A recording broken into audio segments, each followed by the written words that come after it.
Hello everyone, this is doctor Neelam Avtar Singh, homeopathy consultant. आज हम women health का एक बहुत इम्पॉर्टेंट इशू लेंगे, दैट इज़ मीनोपॉज। मीनोपॉज क्या होता है और इसके सिम्टम्स क्या हैं, अगर कोई ज़्यादा प्रॉब्लम आती है तो कौन कौन सी मेडिसिन्स होम्योपैथी में जो आपकी मदद कर सकती हैं। सबसे पहले मीनोपॉज होता क्या है। मीनोपॉज वेमेन की लाइफ का एक बहुत बड़ा हिस्सा है, बहुत इम्पॉर्टेंट हिस्सा है, जिसमें पीरियड स्टॉप हो जाते हैं और ओवरीज काम करना ख़त्म कर देती हैं, उनका काम करना स्टॉप हो जाता है और अब आगे कोई भी बेबी पैदा नहीं किया जा सकता। ये हर एक की ज़िंदगी में ये टाइम आता है।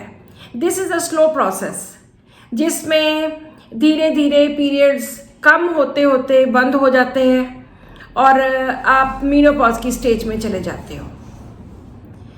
इसके 3 स्टेजेस होती हैं बेसिकली। पहली स्टेज है पेरीमीनोपॉजल, जिसमें पीरियड्स इरेगुलर हो जाते हैं। कभी 2 महीने के बाद आए, कभी 4 महीने के बाद आए, कभी 6-6 महीने नहीं आए, जब आए तो 15-15 दिन के बाद आई गए। इसमें ओवरीज अपना काम थोड़ा स्टॉप कर देती हैं, एग रिलीज नहीं करती, ईस्ट्रोजन की मात्रा कम होने लग जाती है। और इसकी सेकंड स्टेज आती है मीनोपॉज की। जब 1 साल तक पीरियड्स ना आए तो इसका मतलब है कि मीनोपॉज स्टेज आ गई है।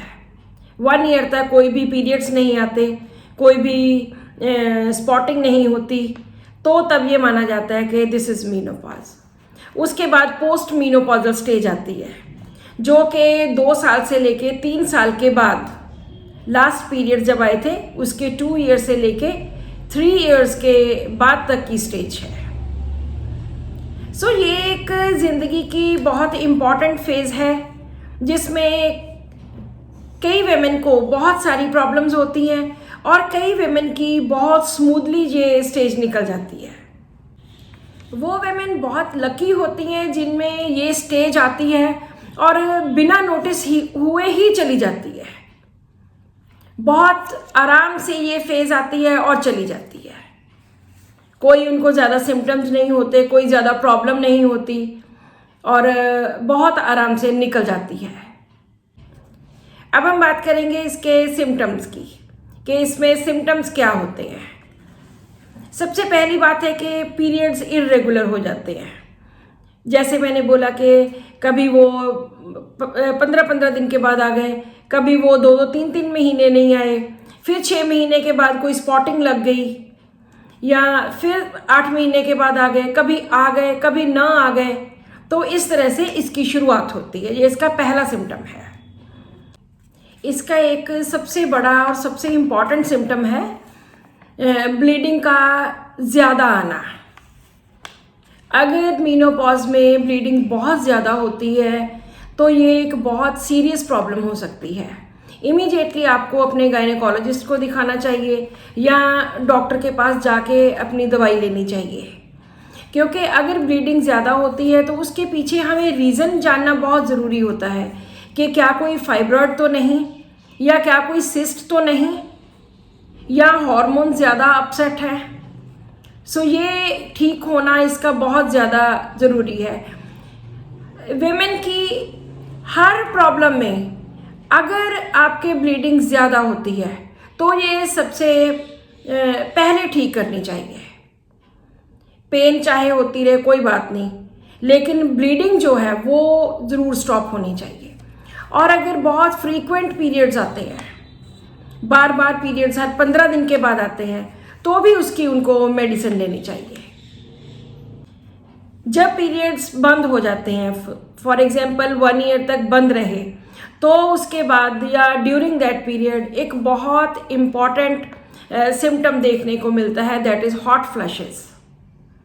अक्सर वेमेन हमें आके बताती है कि बहुत ज़्यादा गर्मी लगती है, बहुत ज़्यादा एकदम इतना ज़्यादा पसीना आता है, घबराहट होती है, हवा हो फटाफट, और पंखा चलाऊं, एसी चलाऊं, और 2 मिनट के बाद एकदम सारा शरीर ठंडा हो जाता है और ठंड लगने लग जाती है। This is hot flushes and cold perspiration. ये सबसे बहुत इम्पॉर्टेंट सिम्टम है। लेकिन अगर किसी को बहुत ज़्यादा हॉट फ्लशेस हर 1 घंटे के बाद आए या दिन में 3-4 बार आए तो इसका हमें इलाज करवाना चाहिए। अगर कभी महीने में 1 आधी बार हो गया तो चलो कोई बात नहीं, लेकिन अगर घबराहट ज़्यादा होती है, पसीना बहुत ज़्यादा आता है, गर्मी बहुत ज़्यादा लगती है तो इसका इलाज होना चाहिए, इसकी होम्योपैथी मेडिसिन लेनी चाहिए। उसके बाद जो नेक्स्ट सिम्टम है, स्लीप डिस्टर्ब होने लग जाती है। मोस्टली इस स्टेज में देखा गया है कि रात को जब एक बार जाग आ गई तो फिर नींद ही नहीं आती। ये बहुत ज़्यादा मेनोपॉजल स्टेज में देखा गया है। उसके बाद बात आती है मूड स्विंग्स की, कि क्योंकि हमारी बॉडी के हार्मोन्स चेंज हो रहे होते हैं, कुछ हार्मोन्स बढ़ जाते हैं, कुछ हार्मोन्स कम हो जाते हैं, उस वजह से मूड स्विंग्स बहुत होते हैं। कभी बहुत एक्साइटमेंट वाली फेज़, कभी बहुत डाउन फेज़, कभी बिल्कुल दिल घबराना, कभी बोलने को मन ना करना, कभी इरिटेट होना, बिना कारण के इरिटेट होना। सो ये कुछ ऐसी स्टेजेस आती हैं वेमेन की लाइफ में ड्यूरिंग मीनोपॉज। और इसके बाद जो बहुत बड़ा सिम्टम देखने को मिला है वो है डिप्रेशन का। Depression due to again change of hormones change हो जाते हैं, उस वजह से कई लोगों को बहुत ज़्यादा डिप्रेशन होता है, उदासी की बीमारी हो जाती है, वो उदास रहने लग पड़ते हैं, वो किसी के साथ बात नहीं करते, उनका दिल करता है कि अकेले पड़े रहें, बैठे रहें, कोई बोले ना, कोई बुलाए ना। सो ये भी सिम्टम देखने को मिलता है। उनका बॉडी वेट इंक्रीज होने लग जाता है, ओबेसिटी आने लग जाती है, अगेन उसी वजह से कि हार्मोन्स चेंज हो रहे हैं, और उनका मेटाबॉलिज्म स्लो हो जाता है। और नेक्स्ट सिम्टम है एंग्जाइटी का। बहुत ज़्यादा टेंशन होनी, बहुत ज़्यादा घबराहट, एंग्जाइटी कि क्या होगा, ये क्या हो रहा है। ड्राइनेस ऑफ वजाइना, ये भी एक बहुत बड़ा सिम्टम है कि वजाइना फील होने लग जाता है कि बहुत ड्राइनेस हो गई है। तरह तरह के fears, restlessness, sadness, fatigue, irritability, ये भी बहुत सारे ऐसे सिम्टम्स हैं जो मेनोपॉज में देखे गए हैं। लेकिन सबसे बड़ी बात है कि मैं एक मिथ की बात करने जा रही हूँ। लोगों के मन में, औरतों के मन में ख़ास करके ये बहुत आता है कि जब मेनोपॉज होगा तो उनके घुटने दर्द होने लग जाएंगे, उनको नींद नहीं आएगी, वो डिप्रेशन में चले जाएंगे, तो मोटापा आ जाएगा। ये सब चीज़ें बिल्कुल गलत है। बहुत कम औरतें हैं जिनमें ये सब कुछ देखने को मिलता है। ये अपने दिमाग से वहम निकाल दो कि अगर मेनोपॉज आएगा, पीरियड्स बंद हो जाएंगे तो ये एक बीमारी लग जाएगी, मोटापे की बीमारी हो जाएगी या डिप्रेशन की बीमारी हो जाएगी। ये बिल्कुल टोटली मिथ है और इसको दिमाग से निकाल दो। I always advise my patients कि ये ज़िंदगी की एक फेज़ है। जैसे जब प्यूबर्टी हुई थी, जब पीरियड स्टार्ट हुए थे, तब भी तो हार्मोन्स चेंज हुए थे, लेकिन तब इन चीज़ों के बारे में कुछ नहीं पता था, इसलिए ये फेज़ इजीली निकल जाती है। अब इस एज में आके लोग वहमी हो जाते हैं, लोगों के मन में तरह तरह के भ्रम पैदा हो जाते हैं। लोग एक दूसरे की बातें सुनते हैं, वो बातें सुन सुन के उनके मन में वहम आता है कि अब मैं मोटी हो जाऊंगी, अब मुझे डिप्रेशन हो जाएगा, और ऐसे ये डरते रहते हैं और सफ़र करते हैं। सो अपने दिमाग से ये निकाल दो, ये एक हेल्दी फेज़ है, ये एक ज़िंदगी की फेज़ है जिसमें जो सब हर औरत इस फेज़ में से पास होएगी और किसी को कुछ नहीं होता। अगर आप मानोगे तो आप बीमार हो जाओगे, अगर नहीं मानोगे तो बीमार नहीं होगे। अब हम बात करेंगे इसकी मेन होम्योपैथिक मेडिसिन्स की, कि कौन कौन सी होम्योपैथी मेडिसिन्स इसमें दी जा सकती हैं और कौन कौन सी मेडिसिन्स किन किन सिम्टम्स में दी जाती हैं। आप होम्योपैथिक डॉक्टर के पास जाइए जो आपके सिम्टम्स लेकर आपको होम्योपैथिक मेडिसिन देंगे। फिर भी मैं कुछ दवाइयों के बारे में बताना चाहती हूँ जो हम लोग बहुत कॉमनली यूज़ करते हैं। सबसे पहली मेडिसिन जो आती है that is lachesis. Lachesis medicine menopause की बहुत इम्पॉर्टेंट मेडिसिन है। इसमें पेशेंट बहुत हाइपर एक्टिव होता है, बहुत टॉकेटिव, लोक्वेसिटी, जेलसी, और इसमें हॉट फ्लशेस बहुत ज़्यादा होते हैं। पसीना गरम पसीना बहुत आता है और एकदम बॉडी में से सेक निकलता है। हॉट फ्लशेस बहुत होते हैं और कई बार देखा गया पेशेंट्स में कि जस्ट एक डोज लेने के बाद ही लैकेसिस वाले पेशेंट्स झट से ठीक हो जाते हैं। इसकी सेकंड मेडिसिन है ग्रेफाइट्स। ये भी मीनोपॉज की बहुत इम्पॉर्टेंट मेडिसिन है। ग्रेफाइट्स में स्किन प्रॉब्लम्स ज़्यादा होती हैं। जिन पेशेंट्स को स्किन प्रॉब्लम्स हैं, जो ज़्यादा मोटापे वाले पेशेंट्स हैं और जो बहुत ज़्यादा चिली होते हैं, जिनको ठंड बहुत ज़्यादा लगती है, उनके लिए ये मेडिसिन बहुत ज़्यादा सूट करती है उनको। और हमेशा ग्रेफाइट्स के पेशेंट को कॉन्स्टिपेशन हुई ही रहती है।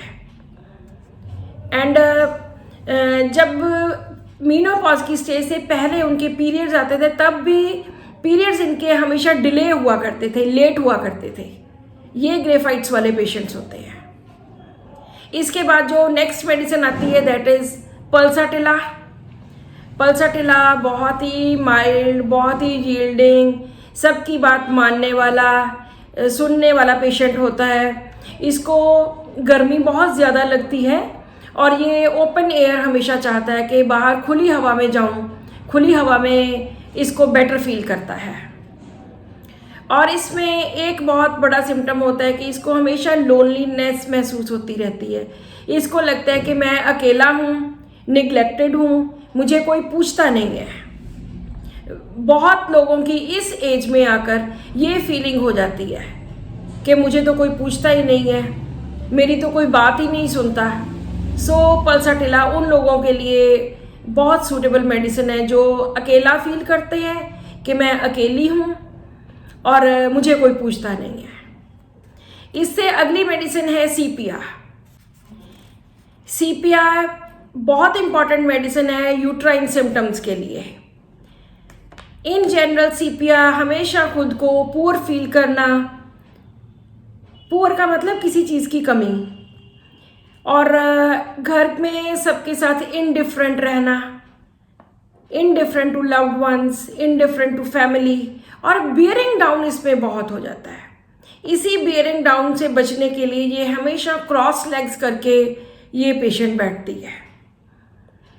इसमें सैडनेस, वीपिंग, डिप्रेशन, बहुत ही मिजरेबल कंडीशन ये फील करती है सीपिया।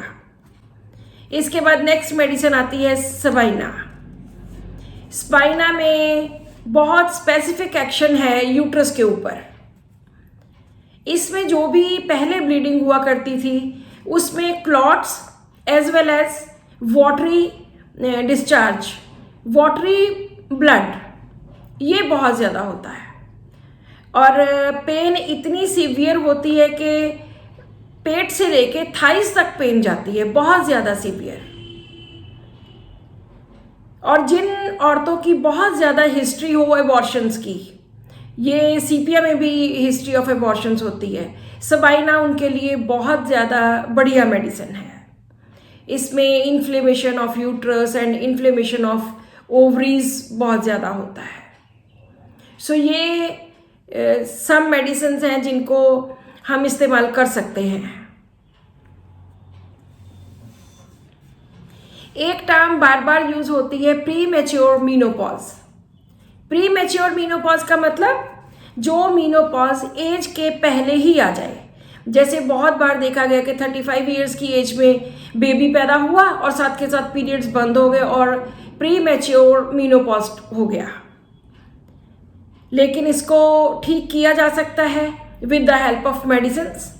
बहुत पेशेंट्स के पीरियड्स दोबारा स्टार्ट हो जाते हैं, लेकिन आपको साथ के साथ होम्योपैथी मेडिसिन शुरू करनी चाहिए। अगर प्री मैच्योर मीनोपॉज हो गया तो आपको होम्योपैथी दवाई लेनी चाहिए, जिससे कई बार पीरियड्स दोबारा से रिवाइव हो जाते हैं। So this is all about menopause. अगर आपके मन में किसी किस्म का कोई वहम है या कोई भी आपके मन में ऐसा सवाल है जो आप मुझसे पूछना चाहते हैं रिगार्डिंग मीनोपॉज, तो आप इनबॉक्स में जाके आप मैसेज लिख सकते हैं, या मेरा नंबर जो बार बार फ्लैश होता है यहाँ पे, उस नंबर पे आप मेरे से क्वेश्चंस कर सकते हैं, आप मुझसे पूछ सकते हैं कि इसका क्या इलाज हो सकता है या ये क्या है। So thank you so much for watching this video and keep watching my videos.